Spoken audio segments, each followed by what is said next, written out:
Good morning मेरे प्यारे प्यारे बच्चों, कैसे हैं आप सभी। उम्मीद कर रहा हूँ बहुत ही ज़्यादा घर पर सेफ होगे। चलिए अब ज़्यादा देर ना लेते हुए हम लोग आज का टॉपिक स्टार्ट करते हैं। और वो टॉपिक क्या है आपको पता है। हमने पिछले टॉपिक में किया था कि भारतीय संघीय व्यवस्था कैसे चलती है। तो क्या क्या संविधान बनाना ही संघीय व्यवस्था को चलाना होता है। तो उसका आंसर क्या था, नो। हमें क्या चाहिए, लोकतंत्र चाहिए। हमें क्या चाहिए भैया, लोकतंत्र चाहिए। जिस लोकतंत्र के सहारे हम इस सारी चीज़ों को इम्प्लीमेंट कर सकें, हर व्यक्ति को अपना अधिकार दे सकें, तो तभी क्या हो सकता है, संघीय व्यवस्था चल सकती है। अदरवाइज संघीय व्यवस्था नहीं चल सकती, क्योंकि लोकतंत्र में सभी के पास अधिकार हो जाते हैं, सब लोगों के अलग अलग मत हो जाते हैं। तो उस चीज़ से क्या होता है, हम संघीय व्यवस्था को चला सकते हैं, क्योंकि संघीय व्यवस्था के अंदर हमें सम्मान ही करना होता है। ठीक है, इसके दो पहलू हमें पहले से ही पता हैं। संघवाद के जो हमने देखा था, तो उसमें लास्ट जो थे कि जो महत्वपूर्ण तत्व जो है इसके हैं, जो उद्देश्य हैं, वो क्या होता है, देश की एकता को कायम करना, देश की एकता को कायम करना। ठीक है, देश की एकता को कायम करना, और दूसरा विभिन्नताओं का सम्मान। ठीक है, याद रखा करो इसको, चीज़ को, विभिन्नताओं का सम्मान। ठीक है, तो ये चीज़ हमने कर ली थी संघवाद या संघीय व्यवस्था में। ठीक है, चलिए अब हमें करना है, अब हमें ये भी पता चल गया कि संघीय व्यवस्था कैसे चलती है। और दिक्कत यहाँ आती है कि जब भारत में संघीय व्यवस्था का चलन चला, तो उसमें भाषा आगे आड़े आ रही थी कि भाषा के आधार पर हम कई चीज़ों को समझ नहीं पा रहे थे। तो हमने आज़ादी के बाद एक निर्णय ले लिया कि हम भाषा के आधार पर राज्यों को क्या करेंगे, डिवाइड करेंगे। राज्यों को क्या करेंगे, डिवाइड करेंगे। और यही हमने अगले टॉपिक में पढ़ना है। ठीक है, यही हमने चलिए फिर अब यही हमें आगे पढ़ना है बच्चा, कि भारत में किस तरीके से, ठीक, संघीय व्यवस्था मतलब पनपती है, और किस तरीके से संघीय व्यवस्था बढ़ती है। अगर मैं भारत में देखूं तो भारत में भाषा के आधार पर, भारत में, ठीक है, भाषीय राज्यों का गठन हुआ धीरे धीरे। ठीक है, तो इस क्वेश्चन को आपने कैसे बनाना है, अगला क्वेश्चन जो बनाओगे वो क्या बनाओगे, भाषा के आधार पर प्रांतों का गठन किस प्रकार हुआ। आप इतना लिख लें प्रश्न में कि भाषा के आधार पर प्रांतों का गठन किस प्रकार हुआ। कहाँ पर, भारत में। किस प्रकार हुआ, भारत में। मतलब भारत में भाषा के आधार पर, भारत में आप पहले लगा देना इसको। ठीक है, भारत में भाषा के आधार पर प्रांतों का गठन किस प्रकार हुआ। तो ये आप एक क्वेश्चन बना लो, भारत में भाषा के आधार पर प्रांतों का गठन किस प्रकार हुआ। ठीक है, इस क्वेश्चन को आपने अंडरलाइन करना है। चलिए मैं आपको अब समझाता हूँ इस क्वेश्चन को डीप ले जाके कि इस क्वेश्चन में वाकई में है क्या। ठीक है, तो देखिए इस क्वेश्चन में क्या है, भारत आज़ाद होता है 1947 में।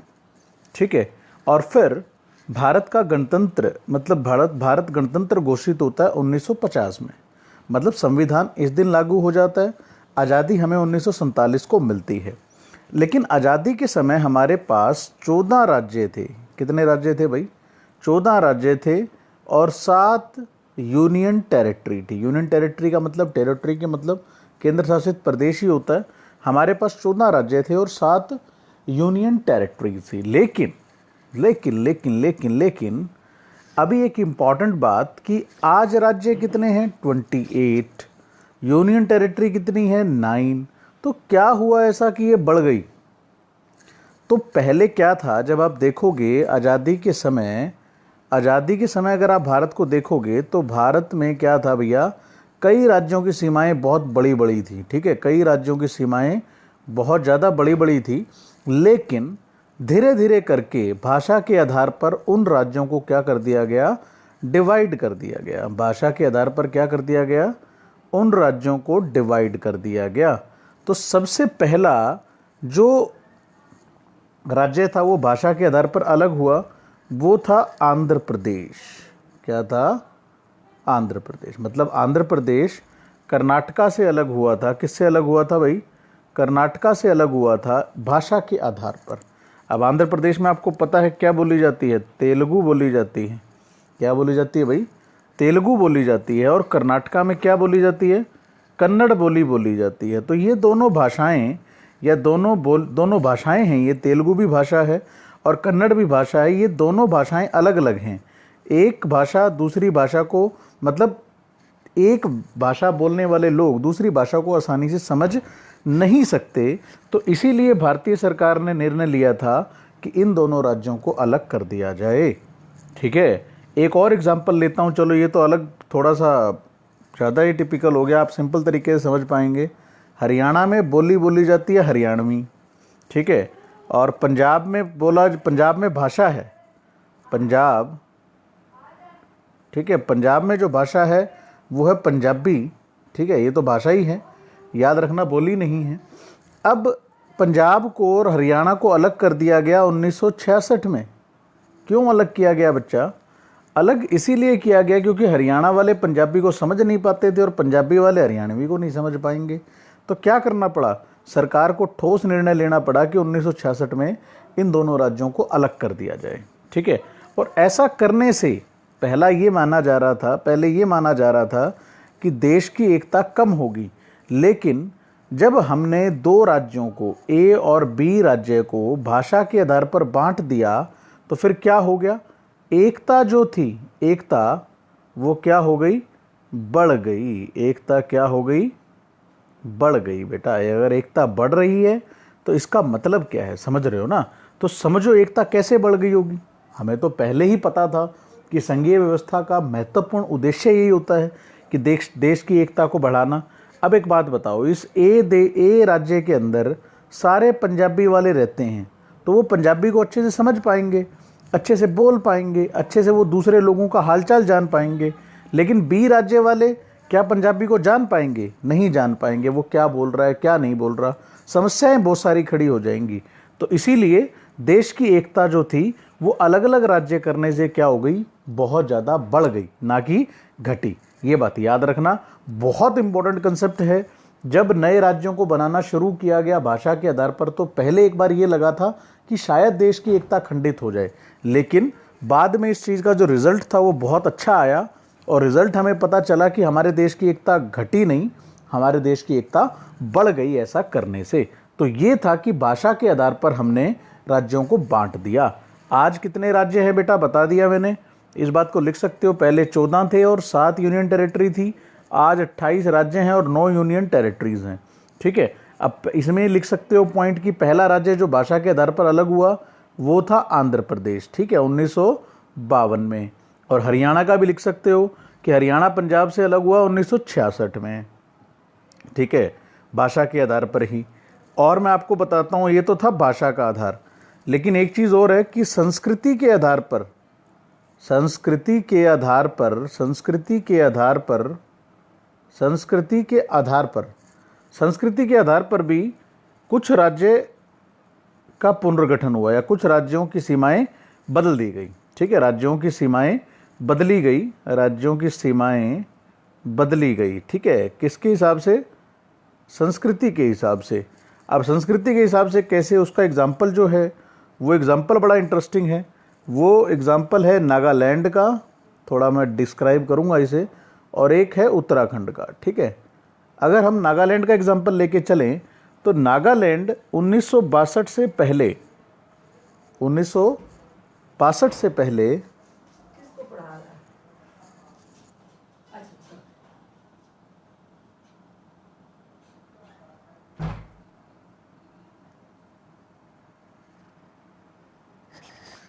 1962 से पहले जो था वो असम में था। 1962 से पहले किस में था? असम में। लेकिन 1963 में, मतलब 1962 में इसे बांट दिया, मतलब डिसाइड ले लिया गया, और 1963 में आते आते इसको क्या कर दिया गया, एक अलग राज्य बना दिया गया। किस आधार पर? संस्कृति के आधार पर। संस्कृति के आधार पर अगर आप देखोगे तो नागालैंड को क्या बनाया गया, एक पृथक राज्य बनाया गया। एक क्या बनाया गया? पृथक राज्य बना दिया गया। किसको? नागालैंड को। किसके आधार पर? संस्कृति के आधार पर। तो संस्कृति के आधार पर यह पृथक राज्य बना। साथ ही साथ एक और एग्जाम्पल जो हमारे पास है वो है उत्तराखंड का। वो है हमारे पास उत्तराखंड का। अगर आप उत्तराखंड का देखोगे तो उत्तराखंड में किस तरीके से पृथक राज्य बना। अगर 2000 में देखोगे आप तो 2000 में यूपी से उत्तराखंड को अलग कर दिया गया। वैसे भी यूपी बहुत बड़ा राज्य है, आपको पता है। हमारा जो सबसे बड़ा राज्य है, विधानसभा जिसके अंदर सबसे ज़्यादा आती हैं, 431 सीटें आती हैं, 411 सीटें। तो वो जब विधानसभा का क्षेत्र इतना बड़ा है तो इसमें पहले उत्तराखंड शामिल था। अब उत्तराखंड को अलग कर दिया गया। किस आधार पर? कोई भाषा का आधार नहीं था यहाँ पर कि भाषा के आधार पर आपने उत्तराखंड को अलग कर दिया ना। किस आधार पर अलग किया? इस राज्य को हमने अलग किया संस्कृति के आधार पर। अब आपको पता है कि उत्तराखंड के अंदर संस्कृति किसकी है? वहाँ पर बहुत सारे मंदिर हैं, ठीक है। 4 धाम भी अगर मैं देखूँ तो 4 धाम भी किस में आते हैं? उत्तराखंड में। तो इस तरीके से इसको एक देवनगरी बना दिया गया। उत्तराखंड को क्या माना जाता है? एक देवनगरी माना जाता है। देवनगरी माना जाता है। और इस देवनगरी के हिसाब से ही क्या कर दिया हमने, अगर मैं देखूं उत्तराखंड को क्या माना जाता है? देवनगरी माना जाता है। और इस देवनगरी के इस संस्कृति के कारण ही उसे क्या कर दिया गया? बांट दिया गया। तो इस तरीके से उत्तराखंड को भी क्या कर दिया गया? अलग कर दिया गया। किससे? यूपी से। तो अब ये चीज़ हमें समझ में आ गई कि भाषा के आधार पर और संस्कृति के आधार पर। लेकिन कई लोगों का ये मानना था कि एकता क्या हो जाएगी? कम हो जाएगी। एकता क्या हो जाएगी? कम। लेकिन इसके रिजल्ट्स ऐसे थे, इस चीज़ के रिजल्ट्स ऐसे थे कि देश में एकता कम नहीं हुई। एकता क्या हो गई? एकता क्या हो गई भाई? बढ़ गई। एकता बहुत ज़्यादा बढ़ गई। और इस एकता के बढ़ने का कारण ही सबसे ज़्यादा था कि हमने भाषा के आधार पर क्या किया? राज्यों का गठन किया। तो ठीक है ना कि कई राष्ट्र नेताओं को या कई राजनेताओं को ये लगता था कि देश की एकता कम हो जाएगी, देश की एकता खंडित हो जाएगी। लेकिन ऐसा हुआ नहीं। लेकिन ऐसा हुआ नहीं और देश की एकता जो थी वो क्या हो गई? बढ़ गई। तो उम्मीद कर रहा हूँ कि आप लोगों को ये क्वेश्चन समझ में आ गया होगा अच्छे से, ठीक है। और आप इस क्वेश्चन को लिख लें, अच्छे से कंप्लीट कर लें। बहुत ही ज़्यादा इम्पोर्टेंट क्वेश्चन है। अब इसी के अंदर जो दूसरी समस्या थी वो थी मैं आपको बताता हूँ। वो थी भैया, वो थी भारत की भाषा नीति। कर ही लो आज इसको कंप्लीट, भाषा नीति को। केंद्र राज्य संबंध और फिर भारत में विकेंद्रीकरण। केंद्र राज्य संबंध अगर मैं एक बार टॉपिक छोड़ के लास्ट में भी करा दूंगा तो कल वाले टॉपिक में मैं आप लोगों को कराऊंगा भारत का विकेंद्रीकरण और फिर केंद्र राज्य संबंध। और ये जो चैप्टर है वो क्लोज हो जाएगा। बहुत इंपॉर्टेंट चैप्टर है। उसके बाद देखो अगला चैप्टर तो शायद कटेगा इस बार सिलेबस में से, ठीक है। फिर हम लास्ट के 2-3 चैप्टर हैं वो फटाफट निपटा देंगे इसी महीने में। कोशिश करेंगे कि इस महीने के एंड तक या उससे अगले कुछ 10-1 दिनों तक हम सारे ही चैप्टर क्लोज कर दें पॉलिटिकल के, ठीक है। और पॉलिटिकल के चैप्टर क्लोज होने के बाद तो फिर तो हिस्ट्री पे चलेंगे। हिस्ट्री हमें 1-1.5 महीना 2 महीना पढ़नी है, ठीक है। ज्योग्राफी के 4 चैप्टर आपके हो चुके हैं, वो दोबारा से मैम को कह दूंगा डाल देंगे, ठीक है। ये बात याद रखना आप। क्लियर? अब देखो भारत की भाषा नीति देखो भैया, ठीक है। भारत की अगर आप भाषा नीति देखते हो, भाषा नीति क्या थी, मैं भाषा नीति आपको समझा देता हूँ, ठीक। सबसे पहले भाषा नीति में क्या मतलब क्या समझ में आता है कि भारत की भाषा नीति किस तरीके से रही होगी, ठीक है। क्योंकि संघीय ढांचे की पहली परीक्षा तो समझ में आती है हमें भाषीय राज्य। दूसरी जो परीक्षा थी वो थी उसकी भाषा नीति। देखो क्या था, अगर आप श्रीलंका में देखोगे, श्रीलंका में देखोगे किसको राष्ट्रभाषा बना दिया गया था? सिंहली को। किसको राष्ट्रभाषा बनाया? सिंहली को। लोगों के बीच में टकराव हुए। लेकिन इंडिया ने बहुत अच्छा एक पहलू अपना लिया उस भाषा नीति के तहत। ये लिख सकते हो आप, श्रीलंका ने पहले सिंहली को अपना लिया था तो वहाँ पर क्या हुए? बहुत ज़्यादा ही टकराव पैदा हो गए सिंहली और तमिल में। लेकिन इंडिया के अंदर अगर आप देखोगे तो इंडिया में राष्ट्रभाषा नहीं, हिंदी को क्या माना गया? राजभाषा माना गया। ठीक है, क्या माना गया? राजभाषा माना गया। ठीक है, और इसके हिसाब से सिर्फ भारत में 40% लोग ही ऐसे हैं, 40% लोग ऐसे हैं जो हिंदी को क्या मानते हैं? 40% लोग ऐसे हैं जो हिंदी को क्या मानते हैं? मातृभाषा। हिंदी को क्या मानते हैं? मातृभाषा। लेकिन आपको पता है, मैं आपको बता देता हूं, जो हमारे साउथ स्टेट हैं, जो हमारे ईस्टर्न स्टेट हैं, मान लो आपका तमिलनाडु हो गया, ठीक है, आंध्रा हो गया, केरला हो गया, कर्नाटका हो गया। अब कर्नाटका में कन्नड़ बोली जाती है, ये हिंदी को तवज्जो देते ही नहीं, इधर तेलुगु बोली जाती है। ठीक है, अगर इसमें देखोगे तो तमिलनाडु में तो तमिल बोली जाती है, और अगर केरला में देखोगे तो केरला में बोली जाती है मलयालम। ठीक है, तो मलयालम बोली जाती है। आप इसे लिख ले बड़ी अच्छे से कि राज्य में क्या क्या भाषाएं बोली जाती हैं। तो ये राज्य ऐसे हैं। अब यहाँ पे भी तो जनता बहुत रहती है हमारी, मान के चलो 20 से 30% जनता इन राज्यों में रहती है हमारी। महाराष्ट्र में रहती है, मध्य प्रदेश में रहती है। मध्य प्रदेश में चलो फिर भी हिंदी बोलता है, लेकिन आंध्रा नहीं बोलता भैया, तेलुगु ही बोलते हैं। यहाँ लोग इंग्लिश को अपनाते हैं। किसको अपनाते हैं? इंग्लिश को। तो इसीलिए भारत के सामने सबसे बड़ी समस्या थी भाषा नीति। उस भाषा नीति के तहत भारत को ये लगता था कि हिंदी को हमें राष्ट्रभाषा घोषित नहीं करना चाहिए, और ऐसा ही उन्होंने किया कि 8वीं अनुसूची में, किसमें? 8वीं अनुसूची में भाषाएं डाल दी, जिसके अंदर 21 भाषाओं का जिक्र है। किसका जिक्र है भाई? 21 भाषाओं को। ठीक है, और इन 21 भाषाओं को सभी को किसका दर्जा दे दिया गया?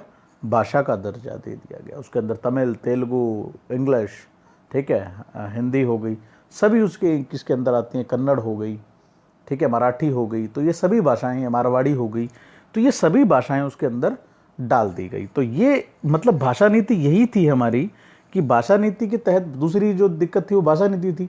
लेकिन भारत ने एक बहुत अच्छी चीज़ अपनाई। भारत ने क्या किया? एक अनुसूची बना के, 8वीं अनुसूची बना के, उसके अंदर भाषा के उसके अंदर 21 भाषाएं डाल दी, कि बोला ये सभी हमारी क्या है? राज्य भाषाएं हैं, और ये सभी मतलब हर जगह क्या मानी जाएंगी? फुल ऑथराइज्ड हैं। क्योंकि हमने श्रीलंका वाली नीति नहीं अपनाई, हमने उससे अलग हटके क्या करी? नीति अपनाई। तो इससे हमारे देश के अंदर दंगे नहीं बढ़े। समझ में आ गया आप लोगों को? ठीक है, और उसके बाद थोड़ा सा क्या लिखोगे? ठीक, और क्या किया गया? और एक और चीज किया गया कि अगर आप सिविल सर्विसेज की परीक्षा देते हो, किसकी देते हो? सिविल सर्विसेज की परीक्षा देते हो, कोई भी परीक्षा देते हो, सीबीएसई की परीक्षा देते हो, तो आप अपनी भाषा चुन सकते हो इन 21 भाषाओं में से।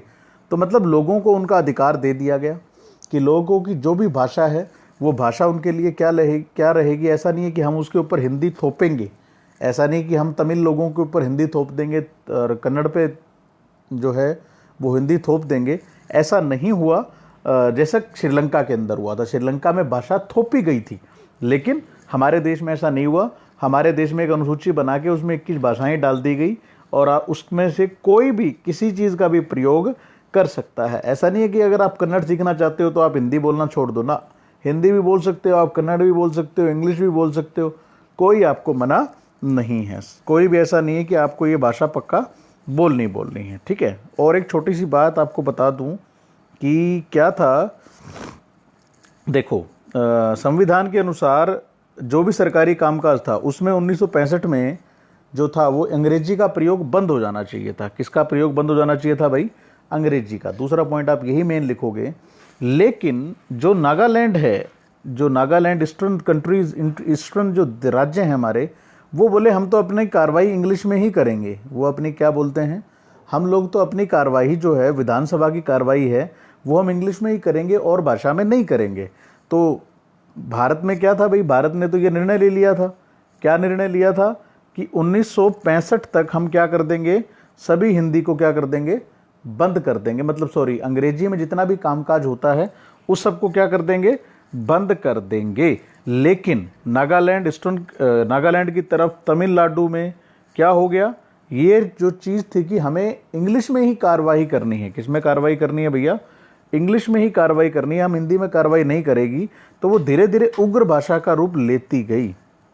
ठीक है, तो इससे क्या हुआ, अब अगर आपको पता है कि उग्र भाषा लेती गई कि भैया हम तो क्या करेंगे, अंग्रेजी ही बोलेंगे, ठीक है, तो फिर क्या किया, इस चीज़ को सुलझाने के लिए क्या किया भाई, केंद्र सरकार ने हिंदी के साथ साथ अंग्रेजी को भी कामकाज या कामों में प्रयोग की अनुमति देकर इस विवाद को सुलझा दिया। बस ये कहानी थी। देखिए क्या था दूसरा पॉइंट जो था, वो पॉइंट कैसे समझ में आएगा।